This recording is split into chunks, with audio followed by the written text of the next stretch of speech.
wet weather gameplay from F1 23. That is the subject of our second video here from the F1 23 preview build, with a big thanks to EA for access to it. But hey, what's up guys, aarava here and welcome. In our first F1 23 preview video last week, we put the handling model to the test in the dry, and this time it's time to see how the full wet tyres and the intermediates fare on the brand new F1 game. Let's see how different that traction and torque delivery is, and also visually how strikingly different the wet weather looks on this year's game. I must say, the reflections up to a maximum with the puddles. The rain lights now reflect off the ground and onto other cars as we go through to 5 red lights here at the Canadian Grand Prix for a 5-lap race in heavy rain. We'll try intermediates later on in the second part of the video, but it's a good getaway for us watching Russell and Verstappen go toe-to-toe. Bit of contact there for Russell versus Verstappen,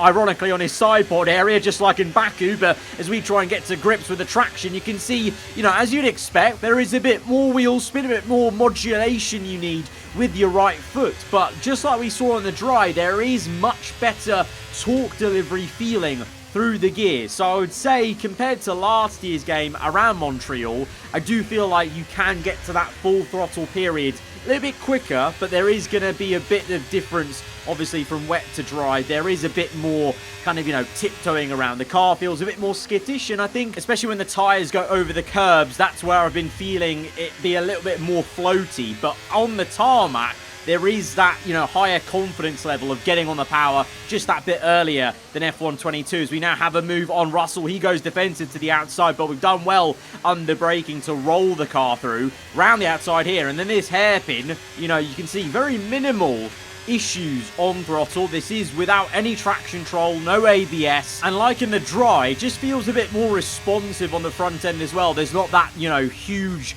amount of understeer we got on last year's game, whether it was dry or wet. Few little moments where having to turn the steering wheel a bit more, like that final chicane, but that's more about me missing my brake point a little bit later on, because they have reprofiled that corner at Montreal, I feel. And aside from the handling, I think the biggest change really in these wet conditions are the visuals. It's like I said, the reflections. I'm very impressed by the rain light actually now reflecting off every surface it hits, and not just being a singularity on the actual gearbox end of the car. The spray is very different. You can see each individual car is really kicking up the water. Now, there needs to be clearly a bit of fine-tuning. This is a preview build, so I'm sure to release there will be a tweak, because sometimes the spray, especially from the replay cameras, seems a little bit dark and grainy and really takes up the whole kind of space. But at the same time, if you've ever been to an F1 race in real life, in the wet, you'll know the spray really does kind of hover in the air, but there just needs to be a bit of fine-tuning. But it does make things a bit more difficult actually seeing the cars ahead and actually spotting brake points as well. And I think that's actually a large part. You'll see, you know, the remainder of these laps, every time we get to this last chicane, because of Verstappen's spray ahead of us, I'm really struggling to spot the brake point into this chicane, as we do catch up now to Max with a lot of ERS usage, pulling out to try and see where on earth the brake point is. Verstappen goes deep and wide into there with a lockup, so that's good to see the AI making a few little human-like mistakes there, and we have a good run on Verstappen now to be side by side. So this is Leclerc versus Verstappen. We're on the outside, and Verstappen, very realistically, squeezes us right out there to the line with the elbow out. We're now locked into a traction battle. You can see I was a bit eager there on the throttle, so having to soar away at the steering wheel to keep it in a straight line, then a bit of a dive bomb from me to try and put Verstappen on the back foot. This is turning into a bit of a biblical battle here so early on into our F1 23 content. Really satisfying one with Verstappen. Unfortunately, he comes out on top here, but we're catching him now through this section and doing much better on the traction this time around, I must say, to keep up with him. But now Russell is in the battle. But this is what I mean from the offboard on the replay cameras. You can see, I feel like, in my opinion, the spray does need a bit of tweaking in the way it kind of, you know, I think it kind of almost gets generated the nearer you get to it. So it needs a bit of smoothing out so it's kind of consistently there. Verstappen very, very defensive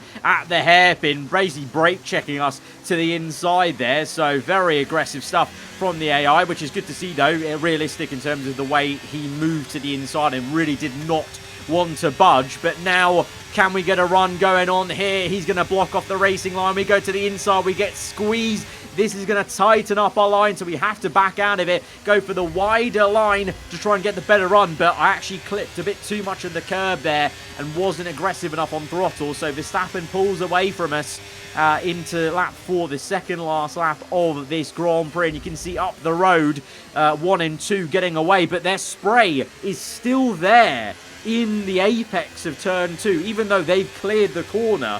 So the mist stays up in the air, but I just feel like it needs a little tweaking maybe in terms of how kind of, you know, thick and dirty it kind of looks on the replay cameras and off the board. But you can also see that also off our 2 front tyres actually on the left and right compared to last year's game where it kind of came off from the inside of the tyre and from underneath the tyre. It's now coming off the actual front, so as the tyre's rotating, it's spitting out these beads of rain. Not sure how this is going to look from platform to platform. I'm playing this obviously on PC at max ultra graphics with all the ray tracing on with my RTX 440 series card, so it may look slightly different if you're running lower graphics. And then into this corner, I faced a bit more rear locking here, was way too audacious on the braking, trying to close up to Verstappen, but you know, good to see again, I could catch it. It wasn't just me spinning out completely, had to go off onto the runoff kind of AstroTurf, and Russell gets a good run, and unfortunately Verstappen is going to pull away from us here at the moment with that error of the rear locking, and that's another kind of thing, you know, now that the rears can lock in the wet, that's just another element and challenge you're going to have to think about. And I think generally, from even dry, from the last gameplay we played to this one here, in terms of the difficulty, F1 22 is clearly about all about traction. I think this year's handling model is more about the braking and trying to really maximize how late you can brake without the rear locking up. The front's also, I feel like front locking is easier to also do. So I think braking is the zone where you're going to find the real skill difference, I think, from player to player. But in the wet, there was still that general feeling of tiptoeing around, which, you know, is correct, I think. You know, even on F1 22, you know, the traction aside, that feeling of nervousness should be there, because, you know, in the wet, I mean, you saw that in the real race just gone by at Monaco, that mistakes can happen because it is a very difficult condition to drive in and should remain difficult to drive in compared to the dry, where things are working a bit better in terms of the tyre grip. And at low speed again, you know, at high speed, it feels like the aero's doing the work, but at low speed in the wet, you know, the mechanical and tyre grip is even more important at those speeds because you don't have the aero pushing the car down, and that's where the real challenge was coming from for me today in this wet weather gameplay. As we come down the main straight, and this is going to be it. We're going to have to settle for P4, but still enjoyed that really decent battle with Verstappen, but he set a purple lap time on the previous lap, so he's pulled away from us. But yeah, a good first showing in wet weather, full wet tyres, and now it's time to take a look at the intermediates as we move on to down south towards Brazil. Sao Paulo now in the McLaren of Lando Norris as we go to 5 red lights for a shorter 3-lap race around Brazil in intermediate conditions. The green wall tyre, a bit more grip off the 5 red lights, but at the same time, you know, on last year's game, I always felt like the intermediates felt worse than the full wets. But the full wets, because, you know, you had that much more water and the wet tyres kind of in reverse to real life, it felt like the game, the full wets worked so much better and the inters didn't. Whereas in real life, we saw very much the Japanese Grand Prix last year, it was the inters that worked the best and the full wets just didn't work to clear that standing water. It was the reverse on the game last year.